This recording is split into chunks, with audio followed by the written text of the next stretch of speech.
DLS Wave, another beautiful day out here in the city of Shanghai, and we're here to bring you another episode from the motherland. This time we're going back home, Ghana, Ghana, which is our happy home. Now, my man S says my introduction is too long, so I'm going to keep it short today, or he's going to give me a slap. All right, so moving on. So, Osei Kwame Despite. Now, everybody's talking about this man because he's the man of the hour, putting Ghana on the map. It's all about cars.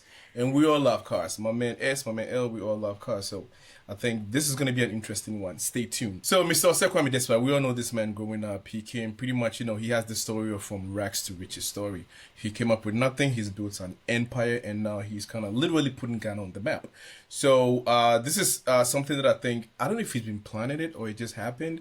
We all know he's been collecting cars for a while now, but we did not know this was the long-term plan. So he's opened up a museum, and I think it's the biggest in Africa, and it's been all over the news. If you do not know, we're about to give you the spill. Stay right here.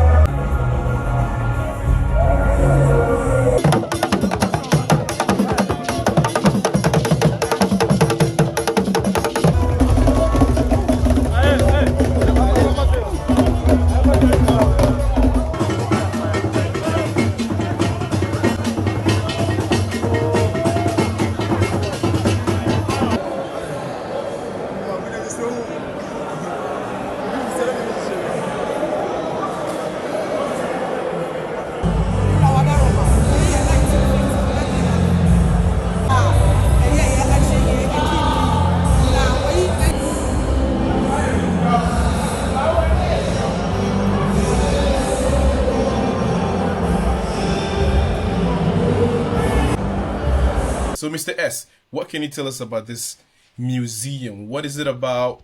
The size, how many cars in there? What is your favorite car in the collection and all that? I don't know the exact details though, but he has some amazing car collections in there.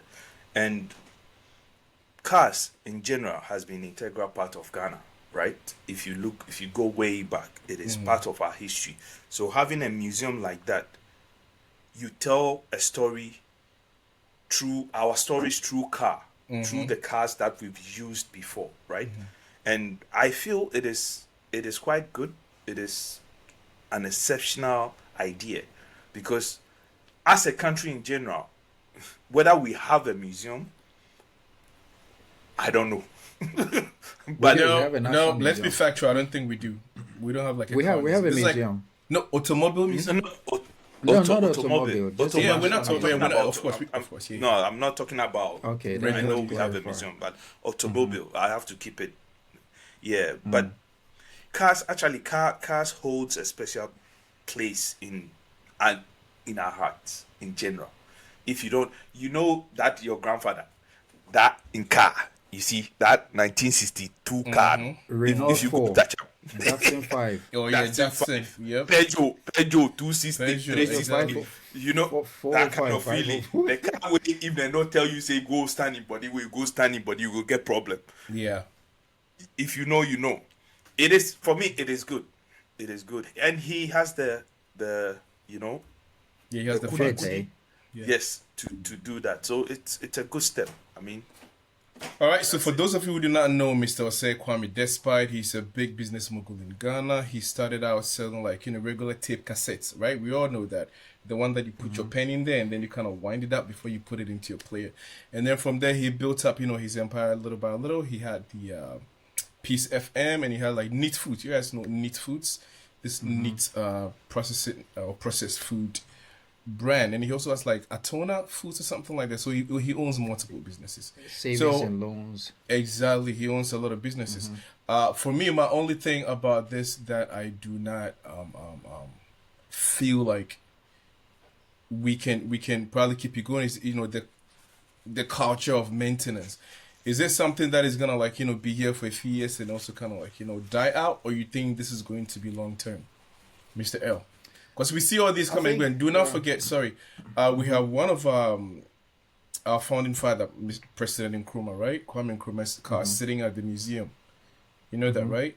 but it's kind of sitting Yeah. and rotten. There's not been a spotlight, really, really shown on it for people to go visit as a place of tourism, which is pretty sad because Nkrumah is one of the, like, the finest Pan Africans we can talk about. So, do you think this is going to die out and we're not going to be able to maintain it long term? Or you think since it's a Actually, private entity, it's going yeah. to stick around for a long time?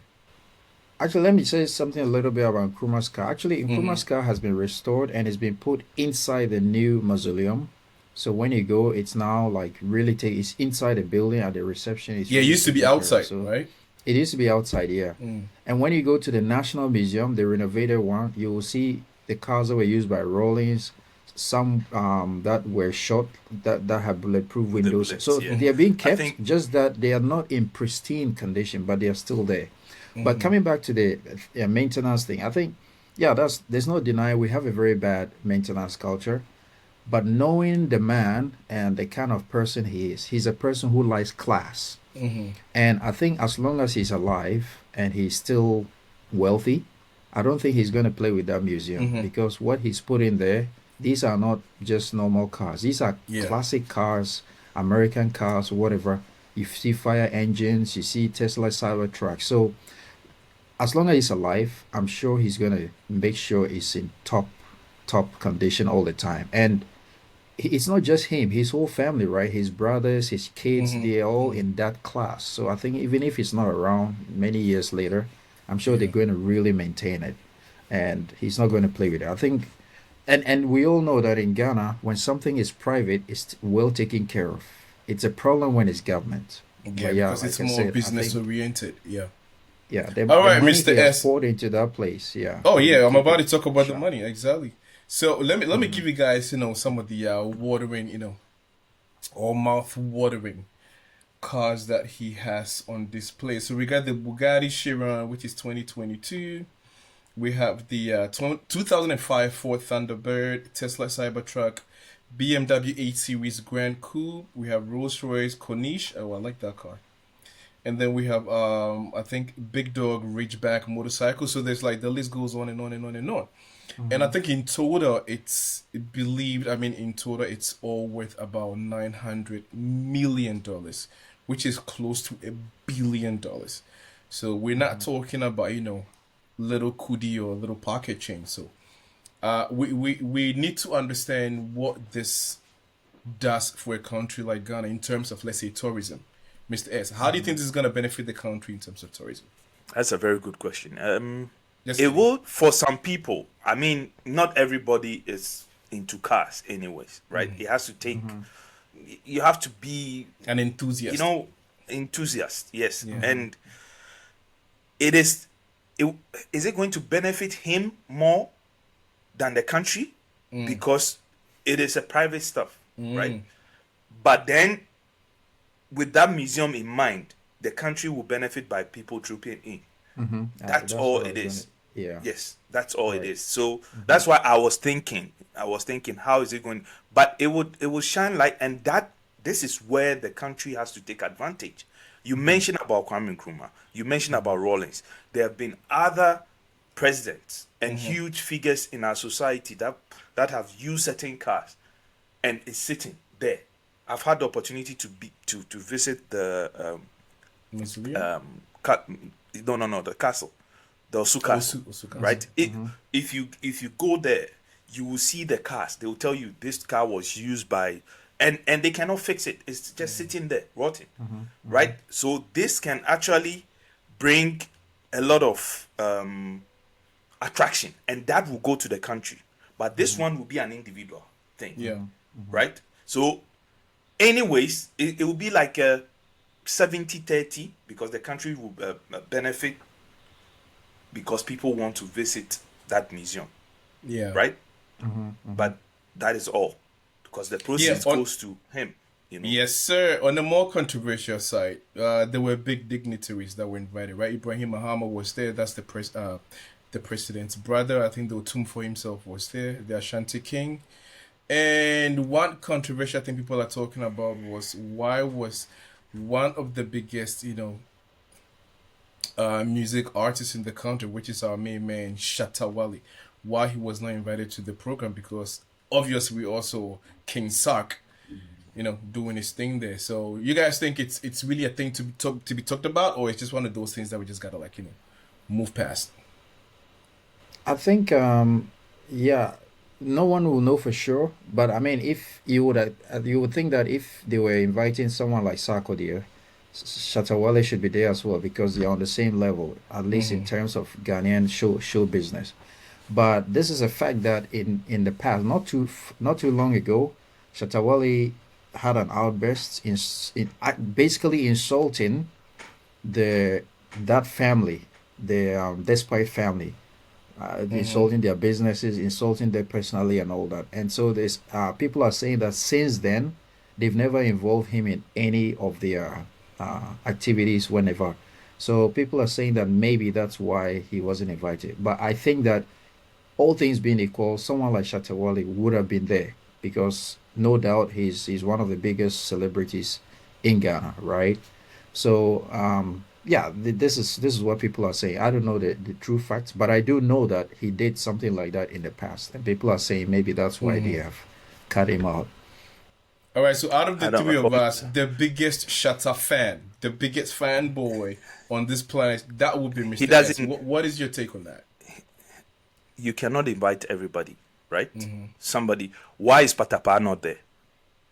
You cannot because you cannot compare Patapa's level of celebrityship to Shatta, right? I guess it's a simple question. Why? Yeah, is but that's what I'm Patapa saying. You cannot not compare there? those two artists.